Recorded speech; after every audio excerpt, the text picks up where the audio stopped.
নমস্কার বন্ধুরা, আজ আমার গল্পের লেখক হলেন অনিশ দেব, যিনি জন্মগ্রহণ করেছিলেন 1951 সালের 22শে অক্টোবর এবং তার মহাপ্রয়াণ ঘটে 2021 সালের 28শে এপ্রিল।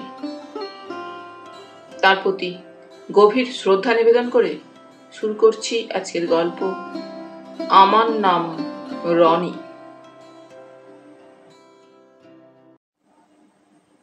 আমি বন্দুক সমেত ডান হাতটা সামনে টান টান করে বাড়িয়ে ধরলাম। কয়েক সেকেন্ড অপেক্ষা করে বললাম, কাঁধের কাছটা লাগছে। তাছাড়া লক্ষ্য করেছেন হাতটা সামান্য কাঁপছে। ডক্টর মজুমদার আমার হাতটা ধরে সামান্য নেড়েচেড়ে দেখলেন, তারপর বললেন, কাঁধের জয়েন্টটা একবার চেক করে দিচ্ছি, আর সফটওয়্যারটা একটু ঠিকঠাক করে দিলেই কাঁপুনিটা থেমে যাবে। শুরু হলো ডক্টর মজুমদারের খুঁটিনাটি চিকিৎসা। আমি চুপচাপ স্থির হয়ে দাঁড়িয়ে রইলাম। দেখতে লাগলাম লেজার বন্দুক ধরা হাতটা। কেমন অবাক লাগলো। আমার শরীরের কোথায় কি একটা মাইক্রো প্রসেসর রয়েছে, তার প্রোগ্রাম সামান্য রদবদল করে দিলেই বন্দুক ধরা হাতের কাঁপুনি থেমে যাবে। কি আশ্চর্য! অবশ্য এই বৃদ্ধ বিজ্ঞানীর পক্ষে সবই সম্ভব। রোবট শাস্ত্র আর কৃত্রিম বুদ্ধিমত্তার গবেষণায় দুনিয়াজোড়া নাম। আমাদের গোয়েন্দা বিভাগ শুধু একে বিশাল অঙ্কের মানি দিয়ে রাখেনি। তাছাড়া এই যে আমি এখনো বেঁচে পড়তে চলে ফিরে বেড়াচ্ছি, তা একমাত্র ডক্টর মজুমদারের জন্যই সম্ভব হয়েছে। নইলে আমি এখন কোথায়? এক মারাত্মক অ্যাক্সিডেন্টের পর এই মানুষটাই আমাকে জোড়াতালি দিয়ে দাঁড় করিয়েছে। এটা আমার দ্বিতীয় জীবন। আগের জীবনটা তেমন করে মনে পড়ে না। প্রতি মাসে একবার করে আমি অভিজিৎ মজুমদারের কাছে চেক আপের জন্য আসি। এখনো এসেছি সেই জন্যই। আমার কাঁধের কাছে ধাতব ঢাকনাটা খুলে ডক্টর মজুমদার কিসব করছিলেন। এসব কাজের সময় মস্তিষ্কের সঙ্গে যোগাযোগ ছিন্ন করে দেন তিনি। ফলে আমি কিছুই টের পাচ্ছিলাম না, বরং 20x30 মাপের বিশাল ঘরের বিচিত্র জিনিসগুলো দেখছিলাম। ঘরটা অগোছালো। দেওয়ালে টাঙানো নানা ছবি, শরীরের বিভিন্ন হাড়ের গঠন, স্নায়ুবর্তনী, হাত পায়ের নানা রকম জয়েন্ট, আরও কত কি। এছাড়া ঘরে ছড়ানো রয়েছে রাজ্যের ইলেকট্রনিক কম্পোনেন্ট, সল্ডারিং আয়রন, তার, ধাতুর পাত, মাইক্রো প্রসেসর কিট আর দুটো কম্পিউটার। এর মধ্যে একটা লালবাজারে আমাদের হেডকোয়ার্টারে হোস্ট কম্পিউটারের সঙ্গে জুড়ে দেওয়া আছে। ফলে এটাই ওর অফিস, এটাই ওর বাড়ি। এখন রাত 10টা। ডক্টর মজুমদার আমাকে সাধারণত রাতেই আসতে বলেন, কারণ তখন ওর ল্যাবের আর সব লোকজন থাকে না। উনি জানেন আমি নিরিবিলি পছন্দ করি। হঠাৎই ডান হাতের সার ফিরে পেলাম। ডক্টর মজুমদার আমার সামনে এসে দাঁড়ালেন। মাথার মাঝখানটায় টাক, চারপাশে সাদা চুলের ঝালর। পেটে খাটো মোটাসোটা মানুষটি, চোখে হাই পাওয়ারের চশমা। বয়সের ভারে একটু নুয়ে গেছেন। ফর্সা চামড়া তামাটে হয়ে গেছে। চোখের নিচে ভাঁজ পড়েছে। ঢোলা ঘিয়ে রঙের জামা, তার চেয়েও ঢোলা কালো প্যান্ট, কোমরে সেকেলে ঢঙের বেল্ট। এই আমার জীবনদাতা, ঈশ্বর। নাও রনি, এবার ডান হাতটা নাড়াও দেখি। ওর কথা মতো কাজ করলাম। না, আর কোনো অসুবিধা হচ্ছে না। এই বৃদ্ধ নিশ্চয়ই জাদু জানেন। ঘরের শেষ প্রান্তে এখন একটা চৌকো বোর্ডে অনেক কালো বৃত্তের ছবি, শুটিং টার্গেট। বৃদ্ধ বললেন, রেডি। আমি টার্গেট বোর্ড লক্ষ্য করে খেলার বন্দুক উঁচিয়ে ধরলাম। এখান থেকে দূরত্ব 29 ফুট। আমার ডিস্ট্যান্স মিটার সেরকমই সংকেত জানাচ্ছিল আমাকে। On your mark.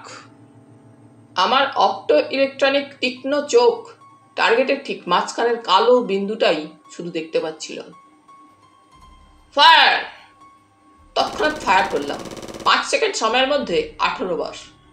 Doctor Majumdar হেসে বললেন, দারুণ। তারপর রওনা হলেন টার্গেট বোর্ডের দিকে। বোধহয় সচক্ষে দেখতে চান সেখানে প্রতিবারের মতো শুধু একটাই ক্ষতচিহ্ন রয়েছে কিনা। আমি চুপচাপ দাঁড়িয়ে রইলাম। ডক্টর মজুমদারকে দেখতে লাগলাম। উনি টার্গেটের ছাপা কাগজটা হাতে নিয়ে ফিরে এলেন। বুলস আইয়ের ফুটো দিয়ে আমাকে দেখতে দেখতে মজা করে বললেন, তোমার টিপ একেবারে যাচ্ছে তাই রানী। 18 বার ফায়ার করলে আর টার্গেটে একটাই মাত্র ফুটো। আমি কষ্ট করে হাসলাম, মুখের পেশিতে টান লাগছিল। ডক্টর মজুমদার মুখের সামনে থেকে কাগজের আড়াল সরিয়ে অবাক হয়ে আমার হাসি দেখলেন, বললেন, বাহ, তুমি দেখছি রসিকতা বুঝতে পারছো। জানো, একটা সত্যিকারের রোবট কখনো রসিকতা বুঝতে পারে না। আমি কিছুক্ষণ চুপ করে থেকে বললাম, আমি যে আসলে কি তাই আমি জানি না ডক্টর। আমার মাথার মধ্যে কষ্ট হচ্ছিল, কতকগুলো স্মৃতি হাঁকপাক করছিল ফিরে আসার জন্য, কিন্তু কিছুতেই ধরা দিচ্ছে না ওরা। অভিজিৎ মজুমদার একটা টুলে বসে পড়ে গালে হাত দিলেন, চোখ বুজে কিসব চিন্তা করলেন। তারপর একটা দীর্ঘশ্বাস ফেলে বললেন, ওসব কথা থাক রনি, তুমি আমার কাছে একটা বড় চ্যালেঞ্জ। জানি আমাকে তুমি হতাশ করবে না, একটু সময় দাও, সব ঠিক হয়ে যাবে। আর পুরানো কথা যখন যা মনে পড়বে সব টেপ করে রাখবে, যেন কোনো রকম ভুল না হয়। এসব কথা উনি প্রায়ই বলেন, প্রতি মাসেই একবার করে শুনতে হয়, কিন্তু এতে কি লাভ তা জানি না। অভিজিৎ মজুমদার হঠাৎই গা ঝাড়া দিয়ে উঠে দাঁড়ালেন, আমার কাছে এসে বললেন, নাও এবারে শেষ কাজটুকু হয়ে যাক, প্রশ্ন উত্তরের খেলা। প্রত্যেকবারই সব পরীক্ষা নিরীক্ষা শেষে এই প্রশ্ন উত্তরের পরীক্ষা দিতে হয় আমাকে। যদি আমার উত্তরে কোনো গোলমাল হয় তাহলে উনি বুঝতে পারেন আমার ব্রেন সার্কিট ঠিকমতো কাজ করছে না। এই পরীক্ষায় পাস করলেই আমার ছুটি। তুমি কে? ডক্টর মজুমদারের প্রথম প্রশ্ন। আমার ইলেকট্রনিক স্মৃতিকোষে রাখা যাবতীয় তথ্য গড়বড় করে আওড়া গেলাম। আমার নাম রনি সরকার, লালবাজারে ডিটেকটিভ ডিপার্টমেন্টের অপারেশন ডিভিশনের ইন্সপেক্টর। তোমার আর কে কে আছে? কেউ নেই, আমি একা। এই শব্দ দুটো আমার মাথার ভেতর প্রতিধ্বনি তুলে ঘোরাফেরা করতে লাগলো অনেকক্ষণ। তুমি থাকো কোথায়? 163 বিবেকানন্দ রোড, ব্লক জি, ফ্ল্যাট নাম্বার 272। আমি তোমার কে হই? আপনি আপনি আমাকে প্রাণ দিয়েছেন, আপনি না থাকলে আমি। বৃদ্ধ ধমক দিয়ে বললেন, না, আমি তোমার বন্ধু, তোমার ভালো চাই। আমি ওর কথাগুলো আবৃত্তি করলাম, আপনি আমার বন্ধু, আমার ভালো চান। ডক্টর মজুমদার হাসলেন, বললেন, এই তো ভালো ছেলের মতো কথা। তারপর কিছুক্ষণ আনমনে কি ভেবে বললেন, তোমার গলার আওয়াজে সামান্য একটা মেটালিক নয়েজ রয়ে গেছে, ওটা কি করে বাদ দেওয়া যায় দেখি, পারলে পরের মাসে চেক আপের সময়। ঠিক সেই মুহূর্তে ঘরের একটা কম্পিউটার বিপ বিপ শব্দ তুলে অন হয়ে গেল।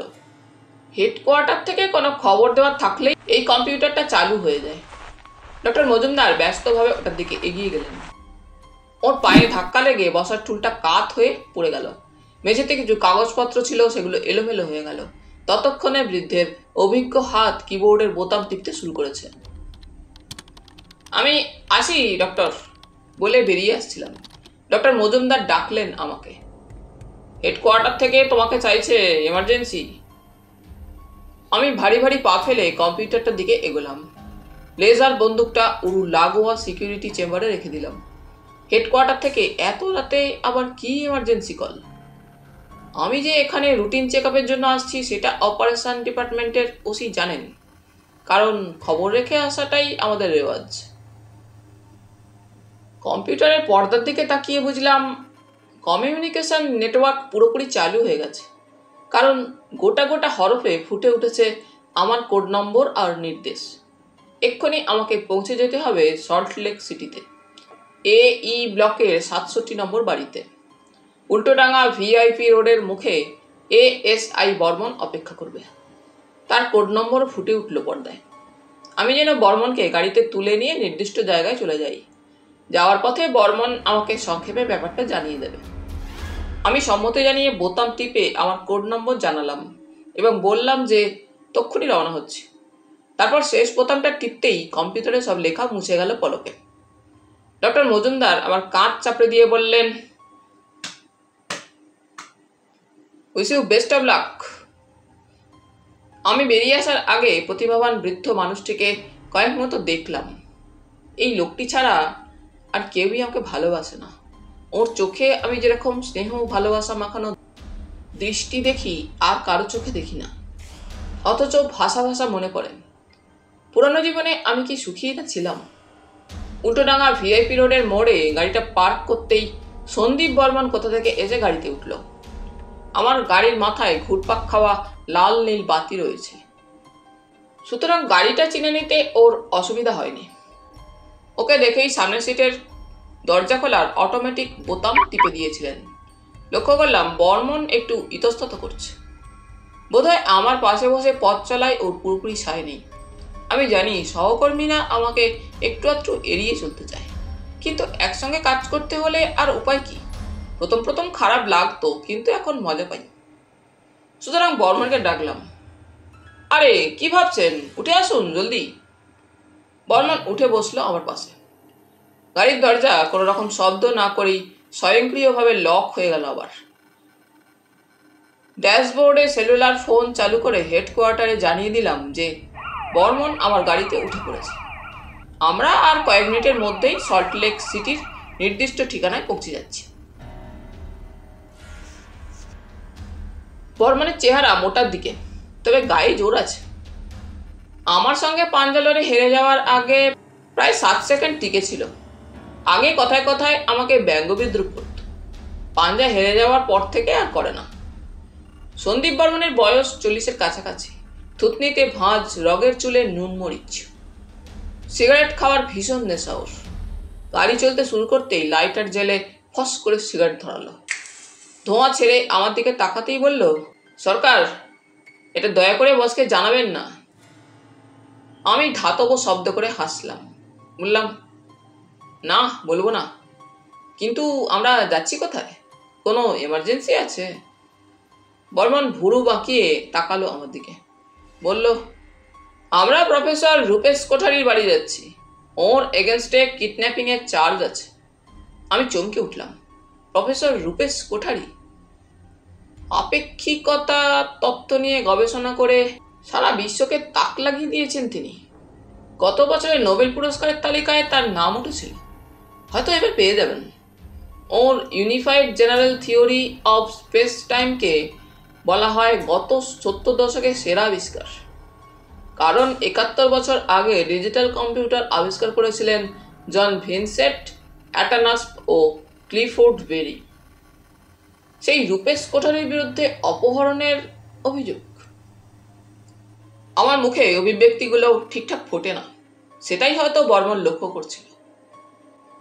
দেখছি সহকর্মীরা সবসময় আমাকে কৌতূহলের চোখে দেখে। সন্দীপ বর্মন নির্বিকারভাবে সিগারেটের ধোঁয়া ছাড়তে লাগলো। আমি গাড়ির নিয়ন্ত্রণ অটো পাইলটের ওপর ছেড়ে দিয়ে বর্মনের দিকে তাকিয়ে রইলাম। প্রায় 10 সেকেন্ড তাকিয়ে থাকার পর বললাম, ব্যাপারটা খোলাখুলি জানতে পারি? উত্তেজিত হয়ে পড়লে আমার গলার স্বরে ধাতব ঝংকার বেড়ে যায়। অন্তত ডক্টর মজুমদারের বক্তব্য তাই। এখন গলাটা অনেকটা সেই রকম শোনালো বলেই মনে হলো। বর্মন এবারে মুখ খুলল। ওর কাছ থেকে গোটা গল্পটা শোনা গেল। রূপেশ কোঠারি ও বিক্রম সেনগুপ্ত দুই নামজাদা বিজ্ঞানী, আর ছোটবেলাকার বন্ধুও বটে। পদার্থবিদ্যার গবেষণায় ডক্টর কোঠারির খ্যাতি রীতিমতো ঈর্ষা করার বিষয়। আর পাশাপাশি বিক্রম সেনগুপ্ত ভারতের একজন সম্মানিত বিজ্ঞানী হলেও আন্তর্জাতিক আসরে কখনোই রূপেশ কোঠারির মর্যাদা পাননি। কিন্তু তা সত্ত্বেও ওরা দুজনে যৌথভাবে গবেষণা করেছেন। দুজনের নামে বিদেশের পত্রপত্রিকায় কয়েকটি গবেষণাপত্র প্রকাশিত হয়েছে। সম্প্রতি ওরা একটি চাঞ্চল্যকর তত্ত্ব আবিষ্কার করেছেন, তবে কে এর প্রধান আবিষ্কারক তা নিয়ে দুজনের মধ্যে বেঁধে গিয়েছিল ঠান্ডা লড়াই। মনে পড়ে গেল 3 দিন আগেই টিভি নিউজ পেপারে এই বিতর্কের খবর প্রচার করা হয়েছে এবং বিক্রম সেনগুপ্ত আবিষ্কারের সিংহভাগ দাবি করেছেন। তিনি এও বলেছেন অধ্যাপক কোঠারির বহু গবেষণাপত্রেই তার অবদান রয়েছে। সোজা কথায় কোঠারি তার গবেষণার ফল আগে একাধিকবার আত্মসাৎ করেছেন, কিন্তু এইবার তিনি চুপ করে থাকতে পারেননি। এ ব্যাপারে রূপেশ কোঠারি কি বলছেন আমি জানতে চাইলাম। সন্দীপ বর্মনের সিগারেট শেষ হয়ে গিয়েছিল, সেটা গাড়ির ডিসপোজাল বক্সে ফেলে দিয়ে বলল, কি আবার বলবে, একই কথা। তিনি বলছেন বহু ক্ষেত্রেই তিনি দয়া করে নিজের গবেষণায় বিক্রমকে ভাগ বসাতে দিয়েছেন, বিক্রম সেনগুপ্ত ব্যর্থ বিজ্ঞানী, অন্তত রূপেশ কোঠারির মতে। এর মধ্যে কিডন্যাপিং এলো কোত্থেকে? বর্মন হাসল। শুনলে আপনি হাসবেন। আজ রাতে ডক্টর কোঠারির বাড়িতে ডক্টর সেনগুপ্তর নেমন্তন্ন ছিল সপরিবারে।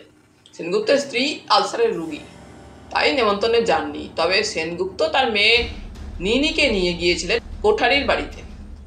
নিনির বয়স বছর 12, ক্লাস 6-এ পড়ে লোরেটো বউবাজারে। খাওয়া দাওয়া শেষে নিনি নাকি ডক্টর কোঠারির ল্যাবরেটরি দেখতে চায়। বিক্রম সেনগুপ্ত তখন ড্রয়িং রুমে বসে কি একটা ম্যাগাজিন দেখছিলেন। রূপেশ কোঠারি নিজের বাড়িতেই বিশাল ল্যাবরেটরি করেছেন, সেটা আবার ড্রয়িং রুমের লাগোয়া।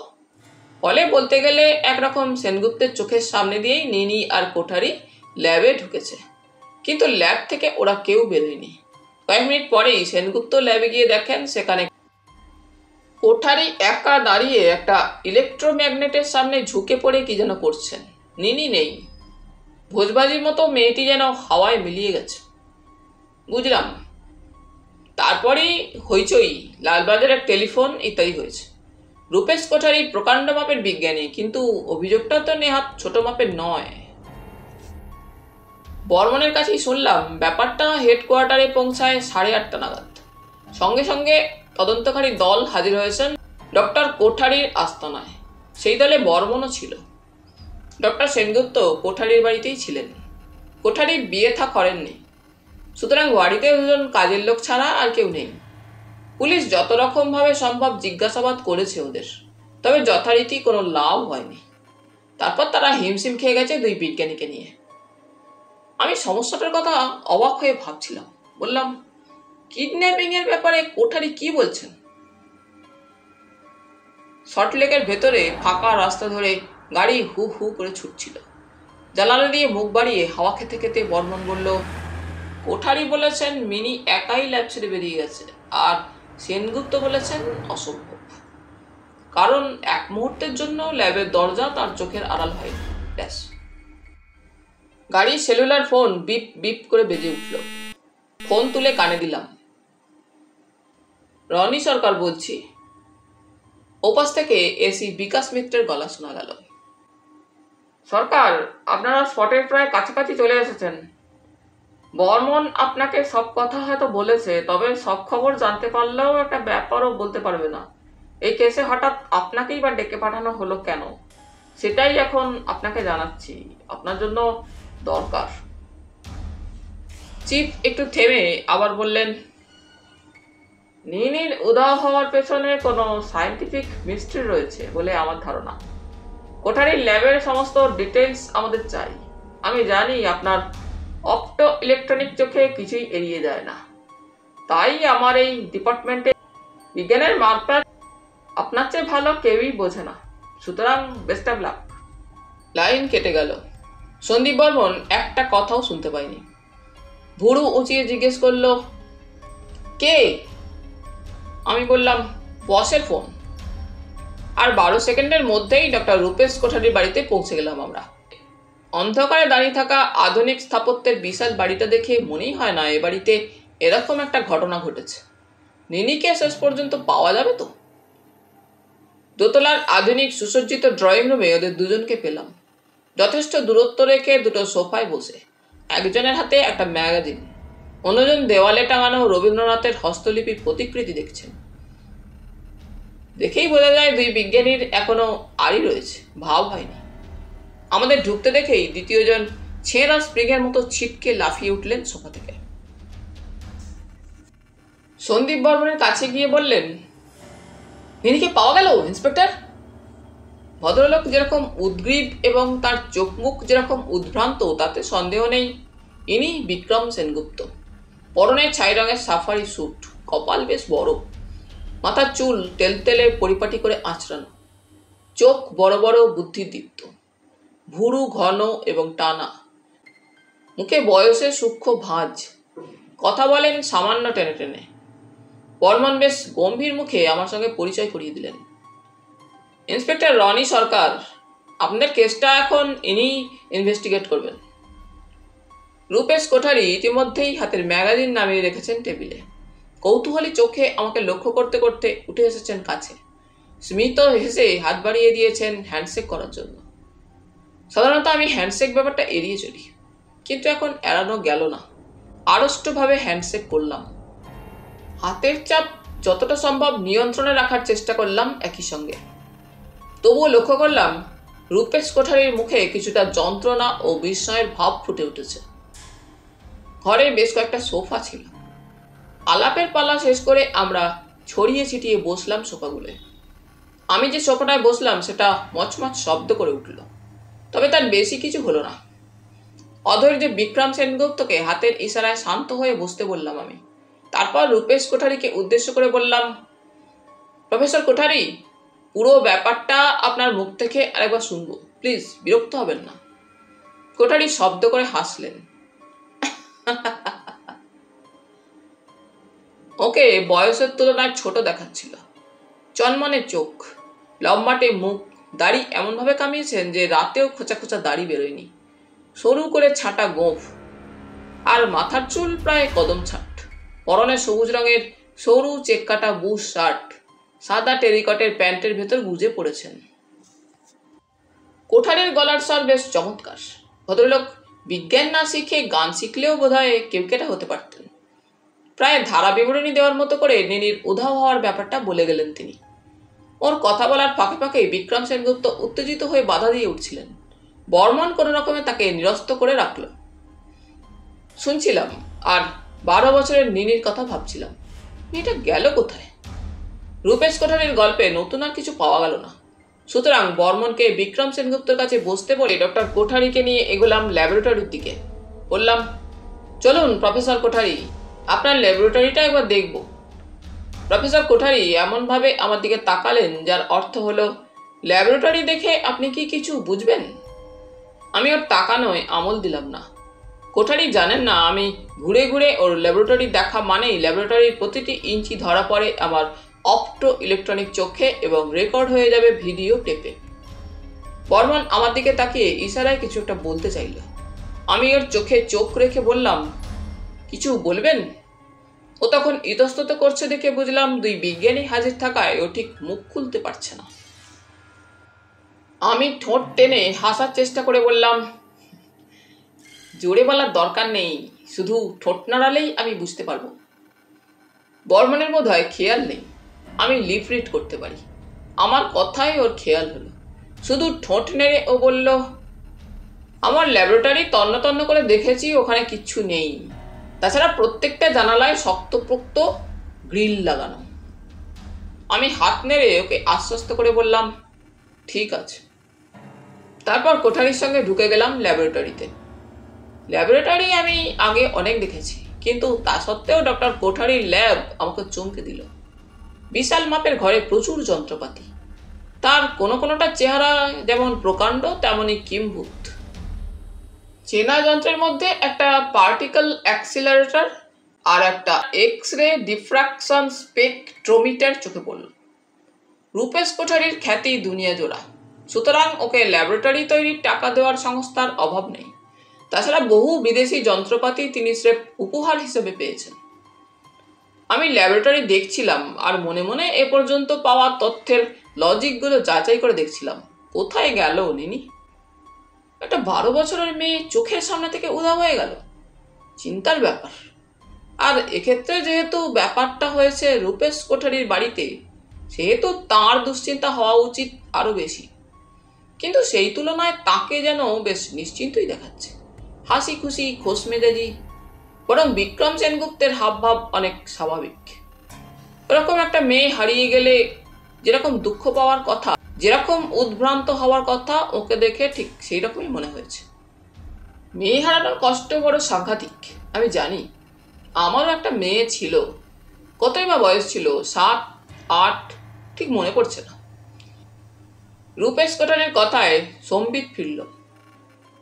কোঠারি তখন বলছিলেন, মিস্টার সরকার, বলুন আমার ল্যাবের কি কি দেখতে চান আপনি? একপাশে একটা টেবিল, নানান কাগজপত্রের স্তূপ পড়েছিল। আমি সেদিকে এগিয়ে যেতে যেতে বললাম, প্রফেসর কোঠারি, ডক্টর সেনগুপ্তর সঙ্গে আপনার কি ঝামেলা আছে জানি না, তবে এটা বলতে পারি একটা ছোট্ট মেয়ে বোধহয় কোনো দোষ করেনি। বেচারা কৌতূহলের বশে শুধুই আপনার ল্যাব দেখতে চেয়েছিল। প্রফেসর কোঠারি বেশ বিরক্তভাবে বললেন, ভেবেছিলাম আপনি বোধহয় অন্যদের তুলনায় ইন্টেলিজেন্ট। এখন দেখছি আমারই ভুল। কম করে 1000বার আমি বলেছি যে নিনির ব্যাপারে আমি কিছু জানি না। ল্যাব দেখতে দেখতে ও হঠাৎই এ ঘর ছেড়ে বেরিয়ে চলে গেছে। তারপর কোথায় গেছে সে আমি কি করে বলবো? আমি টেবিলের কাছে গিয়ে একটা কাগজ উল্টে পাল্টা দেখলাম। তারপর কিছুক্ষণ চুপ করে থেকে বললাম, আপনার ল্যাবের যন্ত্রগুলোর বিষয়ে আমাকে একটু সহজ করে বুঝিয়ে বলুন, যদি আপনার কোনো রকম আপত্তি না থাকে। না না, আপত্তির কি আছে? রূপেশ কোঠারি দুদিকে দুহাত ছড়িয়ে কাঁধ ঝাঁকালেন।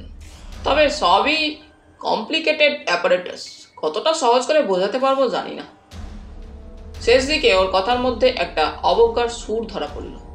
আমি সেটা গায়ে মাখলাম না, কারণ আমার শরীরে লুকিয়ে রাখা অটো রেকর্ডার শুরু থেকেই চালু হয়ে গেছে।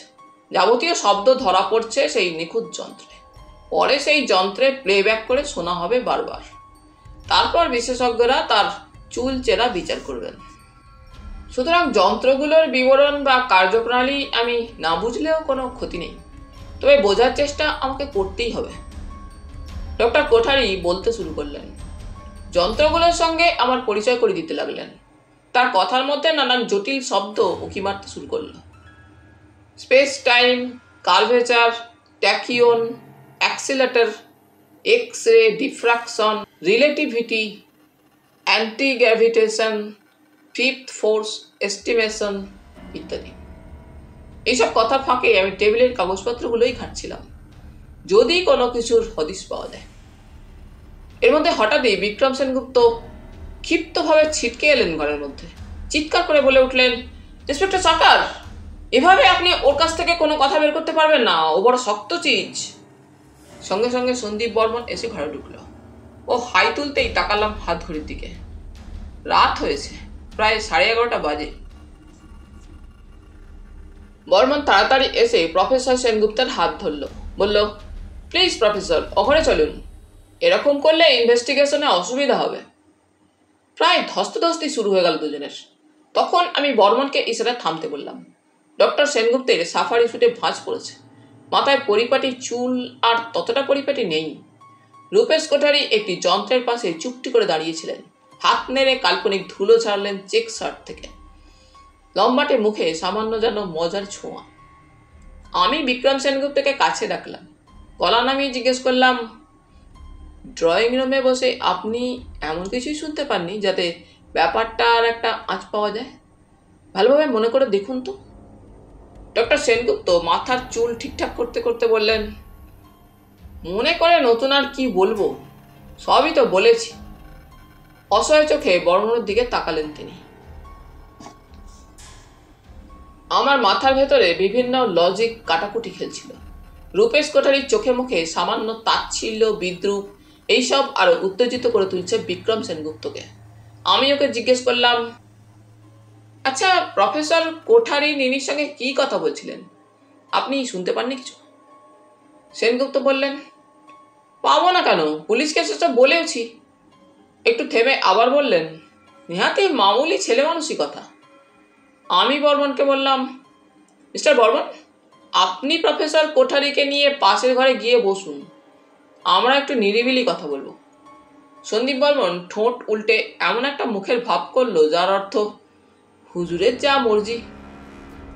ওরা চলে যাওয়ার পর বিক্রম সেনগুপ্তকে বললাম, প্রফেসর, আপনার সেই মামুলি ছেলে মানুষই কথাগুলো এবারে আর একবার বলুন প্লিজ।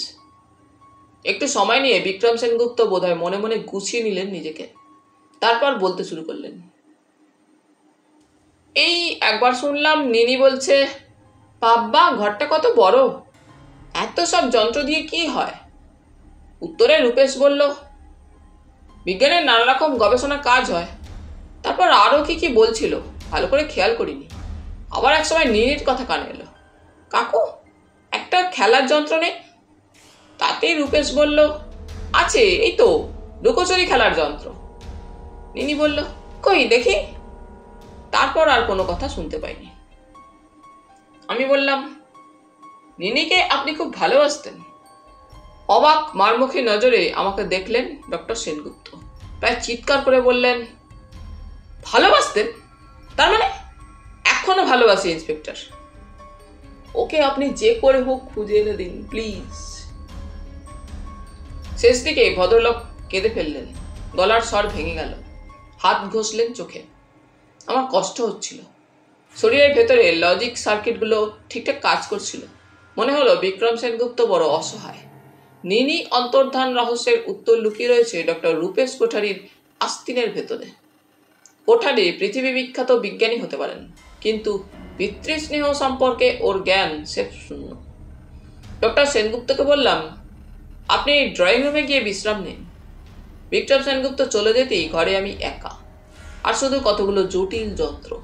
এর মধ্যে সত্যি কি কোনো লুকোচুরি খেলার যন্ত্র রয়েছে?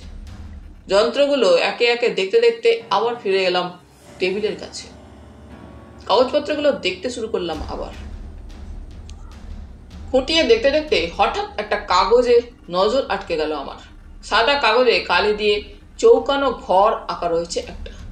সেই ঘরের ভেতরে কিছুটা দূরত্বে আঁকা রয়েছে দুটো বিন্দু। বিন্দু দুটোর মাঝামাঝি বরাবর একটা ভাঁজের দাগ রয়েছে। তাছাড়া ঘরের ছবিটার বাইরে ছোট মাপের কয়েকটা জ্যামিতির ছবিও আঁকা রয়েছে। কেন জানি না, ছবিটা দেখা মাত্রই একটা বিদ্যুৎ রেখা যেন ঝলসে উঠলো মাথার ভেতরে। কাগজটা হাতে নিয়ে বেরিয়ে এলাম ল্যাবের বাইরে। ড্রয়িং রুমের দরজায় উঁকি মেরে রূপেশ কোঠারিকে ডেকে নিলাম। কোঠারি বেশ হাসি খুশি মেজাজে চটপটে পায়ে উঠে এলেন আমার কাছে। গালে একবার হাত বুলিয়ে বললেন, always at your service inspector. আমি ওকে নিয়ে ল্যাবের প্রায় মাঝখানে এসে দাঁড়ালাম। বললাম, প্রফেসর কোঠারি, আমি আপনার লুকোচুরি খেলার যন্ত্রটা দেখতে চাই। টের পেলাম কথাগুলো বলার সময় আমার গলার ধাতব ঝংকার বেশ প্রকট হলো। আমার কথায় রূপেশ কোঠারি যেন খানিকটা হকচকিয়ে গেলেন।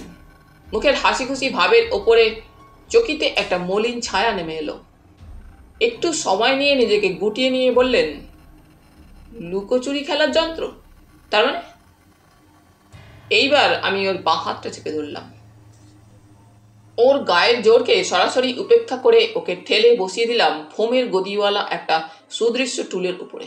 বললাম, ডক্টর কোঠারি, আপনার নাম দুনিয়া জোড়া, সামনের বছর নোবেল প্রাইজও পেতে পারেন, কিন্তু নিনিকে ফিরিয়ে না দিলে আপনি কি কাউকে মুখ দেখাতে পারবেন? কথা শেষ করে আমি ওকে হাতের ভাঁজ করা কাগজটা দেখালাম। বললাম, আপনার মতো একজন প্রতিভাবান বিজ্ঞানীকে কিডন্যাপার বলে ভাবতে আমার কষ্ট হচ্ছে।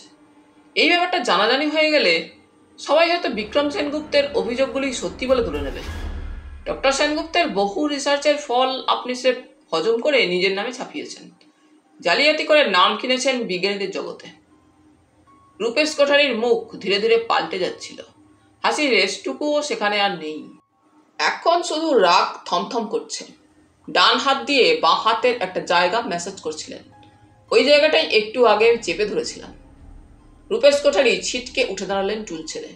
হাত নেড়ে উত্তেজিত হয়ে বলে উঠলেন, না ইন্সপেক্টর, রূপেশ কোঠারি আজ পর্যন্ত কোনোদিন কাল রিসার্চে ফাঁকি দিয়ে ভাগ বসায়নি। আপনি জানেন বিক্রমের জন্য আমি কি না করেছি?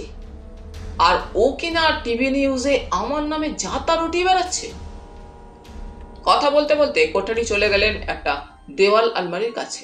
এক হ্যাচকায় তার পাল্লা খুলে একটা মোটা ফাইল বের করে নিয়ে আমার দিকে এগিয়ে দিলেন। বললেন, আমার বায়োডাটা, মাধ্যমিক থেকে সব রেজাল্টই রয়েছে, কখনো সেকেন্ড হয়নি, আর রিসার্চ পেপারের লিস্টটাও দেখুন। আমি ফাইলটা নিয়ে খুলে দেখলাম। সত্যিই ভদ্রলোক অদ্বিতীয়। ওর সব গবেষণাপত্রই ছাপা হয়েছে পৃথিবীর সবচেয়ে নামী জার্নালগুলোতে। হাঁপাতে হাঁপাতে কোঠারি বললেন, বিক্রমের জন্য আমি অনেক করেছি, কিন্তু হিংসে ওর এখন মাথা খারাপ হয়ে গেছে, তাই আমার নামে যাচ্ছে তাই ভাবে কাদা ছেটাচ্ছে। আমি ফাইলটা রেখে দিলাম টুলের উপরে। বললাম, আর তাইতেই আপনার মতো লোকেরও মাথা খারাপ হয়ে গেল? রূপেশ কোঠারি ফাইলটার ওপরেই থপ করে বসে পড়লেন। মাথা ঝুঁকিয়ে দু ভুরুর মাঝের অংশটা চেপে ধরলেন বাঁ হাতে। মাথা নাড়লেন বার কয়েক। একটা চাপা শব্দও বেরিয়ে এলো মুখ দিয়ে। যখন মুখ খুললেন তখন একেবারে ভাঙাচোরা মানুষ। উঠে দাঁড়িয়ে এগিয়ে গেলেন স্পেস টাইম কার্ভেচার যন্ত্রটার দিকে। ভাঙা গলায় বললেন, এটাই সেই লুকোচুরি খেলার যন্ত্র। নিনি এই ঘরেই আছে, অথচ আবার নেই। এই ঘরের স্পেসে একটা ভাঁজ তৈরি করে ওকে আমি লুকিয়ে ফেলেছি। রাগের মাথায় হঠাৎ যে কি হয়ে গেল। কথা বলতে বলতে যন্ত্র চালু করে দিলেন তিনি। যন্ত্রের কয়েকটা বাতি জ্বলে উঠল। অসংখ্য ডিজিটাল মিটারে রিডিং পাল্টাতে লাগলো খুব তাড়াতাড়ি। আমার শরীরের কয়েকটা সেন্সর সার্কিট হঠাৎই যেন একটা ঝটকা খেল। আর তারপরই ল্যাবরেটরি মেঝেতে আবির্ভূত হলো নিনি। পরনে কচি কলাপাতা রঙের সুন্দর কুচি দেওয়া ফ্রক, তাতে সোনালি জরির কাজ। মেয়েটা ঘুমিয়ে আছে অঘরে। আমি আচমকাই ওর নাম ধরে ডেকে উঠলাম, নিনি। হঠাৎই মনে পড়ল আমার মেয়ের নাম ছিল টুসি। নিনির মতোই মিষ্টি নাম, মিষ্টি মেয়ে। নামটা আলতো করে উচ্চারণ করলাম যাতে রেকর্ড হয়ে যায়। এটা শুনলে অভিজিৎ মজুমদার খুশি হবেন। বোধহয় আমার ডাক শুনতে পেয়েছিলেন বিক্রম সেনগুপ্ত। তিনি প্রায় ছুটেই ঢুকে পড়লেন ঘরের মধ্যে।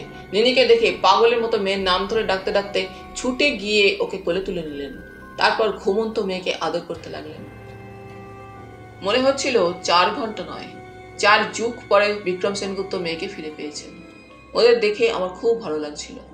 আমার চোখে হয়তো জল আসতো, কিন্তু এলো না, কারণ আমার শরীরে ল্যাক্রিমাল গ্ল্যান্ডগুলো বসানো হয়নি। ওগুলো না থাকলে চোখের জল তৈরি হয় না। নিনির ঘুম ভেঙে গিয়েছিল। ওর চোখ ফোলা, হয়তো কেঁদে কেঁদে ঘুমিয়ে পড়েছিল। জেগে উঠেই ও বাপি বলে ডেকে উঠল, জড়িয়ে ধরল বাবাকে। ডক্টর সেনগুপ্তর পেছনে পেছনে ঘরে ঢুকেছিল সন্দীপ বর্মন। ও অবস্থা দেখে কেমন হতভম্ব হয়ে গেল। আমার দিকে তাকিয়ে জিজ্ঞাসা করলো, ইন্সপেক্টর সরকার, কি ব্যাপার? আমি বললাম, পরে বলছি। রূপেশ কোঠারি ইতিমধ্যে বন্ধুর কাছে চলে এসেছেন। নিনির মাথায় আদর করে চুমু খেলেন একটা। বিক্রম সেনগুপ্ত মেয়েকে কোল থেকে নামাতেই কোঠারি বিক্রম বলে বন্ধুকে একেবারে বুকে জাপটে ধরলেন। বললেন, আমার মধ্যে একটা অমানুষ ঢুকে পড়েছিল, আমাকে ক্ষমা করে দাও। কোঠারির কণ্ঠস্বরে বেদনা ছিল, চোখ চিকচিক করছে। ওর অনুশোচনা মিথ্যে নয়। ডক্টর সেনগুপ্ত কোঠারির ডাকে সাড়া দিয়ে বললেন, নিনিকে ফিরে পেয়েছি, তাই যথেষ্ট। তোমার উপরে আর কোনো রাগ নেই। শুধু তুমি নও, ভুল আমিও করেছি। তোমার মতো বন্ধুকে হিংসে করাটা আমার অন্যায় হয়েছে। গবেষণার ব্যাপারে তোমার সঙ্গে আমার কোনো তুলনাই চলে না। এবারে আমার আর বর্মনের বিদায়ের পালা। বিক্রম সেনগুপ্ত তার সমস্ত অভিযোগ ফিরিয়ে নিলেন। নিনি বলল, পাপি বাড়ি চলো, ভীষণ ঘুম পাচ্ছে। সন্দীপ বর্মন আমার কানের কাছে মুখ এনে বলল, আমারও ইন্সপেক্টর সরকার, চলুন এবারে যাওয়া যাক। আমরা বেরিয়ে এলাম রূপেশ কোঠারির বাড়ি ছেড়ে। গাড়িতে উঠে গাড়ি স্টার্ট দিলাম। টেলিফোন করে হেডকোয়ার্টারে জানিয়ে দিলাম কাজ শেষ। নিনিকে পাওয়া গেছে আর ডক্টর সেনগুপ্ত সব অভিযোগ ফিরিয়ে নিয়েছেন। সন্দীপ বর্মন একটা সিগারেট ধরালো, বলল, বসকে বলবেন না। তারপর ধোঁয়া ছাড়তে গিয়ে হাই তুললো একটা। কিছুক্ষণ চুপচাপ কেটে গেল আমাদের। বর্মন বোধহয় বুঝলো আমি নিজে থেকে মুখ খুলব না। তখন বাঁকা সুরে জিজ্ঞেস করলো, নিনিকে কি করে পাওয়া গেল সেটা জানতে পারি কি? আমার হাসি পেল। কয়েক ঘন্টা আগে রূপেশ কোঠারির বাড়ি যাওয়ার পথে বর্মন আমাকে উৎকণ্ঠার মধ্যে রাখতে চেয়েছিল। এখন দান উল্টে গেছে। কোঠারির ল্যাব থেকে পাওয়া চৌকানো ঘর আঁকা কাগজটা আমার কাছেই ছিল। গাড়ির নিয়ন্ত্রণ অটো পাইলটের ওপর ছেড়ে দিয়ে কাগজটা সমান করে পেতে দিলাম কোলের উপরে। তারপর ড্যাশবোর্ডের খুদে ল্যাম্প জ্বেলে দিয়ে বর্মনকে বললাম, এটা ভালো করে দেখুন। সন্দীপ বর্মন ছবিটার ওপর ঝুঁকে পড়ল। আমি বলতে শুরু করলাম, এই চৌকানো ঘরটা একটা 2 ডাইমেনশনাল ওয়ার্ল্ড, দ্বিমাত্রিক জগৎ। তার মধ্যে এই ফুটকি দুটো হচ্ছে ধরে নিন দ্বিমাত্রিক জগতের 2টি প্রাণী। এরা কাগজের গায়ে লেপ্টে ঘুরে বেড়ায় এই চৌকানো ঘরের চৌহুদ্দের মধ্যে। চৌহুদ্দের লাইনগুলোই হচ্ছে ওদের কাছে দেওয়াল। কিন্তু আপনি বা আমি হচ্ছি দ্বিমাত্রিক জগতের জীব। আমরা যে কেউ ইচ্ছে মতো একটা দ্বিমাত্রিক প্রাণীকে তুলে নিয়ে আসতে পারি আমাদের জগতে। তার জন্য ওদের দেওয়াল টপকানোর দরকার নেই, স্রেফ ওপর থেকে হাত বাড়িয়ে তুলে নিলেই হলো। সুতরাং দ্বিমাত্রিক জগতের প্রাণীকে কোনো ঘর থেকে দেওয়াল না ভেঙে কিডন্যাপ করতে গেলে ত্রিমাত্রিক জগতের 3য় মাত্রা বা 3rd ডাইমেনশনের দিক থেকে এগোতে হবে। এছাড়া আর একভাবেও ব্যাপারটা হতে পারে। বর্মন সিগারেটের টান দিচ্ছিল ঘন ঘন। কাগজটা এক মনে দেখছিল। আমার কথার খেই ধরে বলে উঠল, কাগজটা ভাঁজ করে? আমি হাসতে চেষ্টা করলাম। মুখের পেশিতে টান লাগলো। বললাম, ঠিক তাই। এই দুটো ফুটকির মাঝ বরাবর কাগজটা ভাঁজ করে দিলে একটা ফুটকি আর একটা ফুটকিকে সরাসরি দেখতে পাবে না। কিন্তু এই ভাঁজটা করতে হবে দ্বিমাত্রিক জগতের মধ্য দিয়ে, কারণ তখন কাগজটা আর নিছক দ্বিমাত্রিক সমতল থাকছে না, ভাঁজ হয়ে গেছে। রূপেশ কোঠারি ঠিক একইভাবে ওর ল্যাবের স্পেসে একটা ভাঁজ তৈরি করে ফেলেছিল ওই স্পেস টাইম কার্ভেচার মেশিন দিয়ে। ন্যাচারালি ভাঁজটা করতে হচ্ছে 4th ডাইমেনশনাল স্পেসের মধ্য দিয়ে। আর স্পেস টাইম নিয়ে ওর গবেষণা তো বলতে গেলে ওয়ার্ল্ড ফেমাস। নির্জন অন্ধকার পথ ধরে গাড়ি ছুটছিল। বর্মনের সিগারেট শেষ হয়ে গিয়েছিল। সেটা জানালা দিয়ে বাইরে ফেলে দিয়ে ও বলল, সরকার, মিনি মেয়েটা বেশ লাকি। কিছুক্ষণের জন্য হলেও ওই যে 4th ডাইমেনশনাল স্পেস নাকি বললেন, ওখান থেকে দিব্যি বেরিয়ে এলো। আমি নিনির কথা ভাবলাম। তারপরে মনে পড়ল টুসির কথা। টুসি এখন কোথায়? ওর মিষ্টি মুখটা যে এখনো আমার মাঝে মাঝে মনে পড়ে।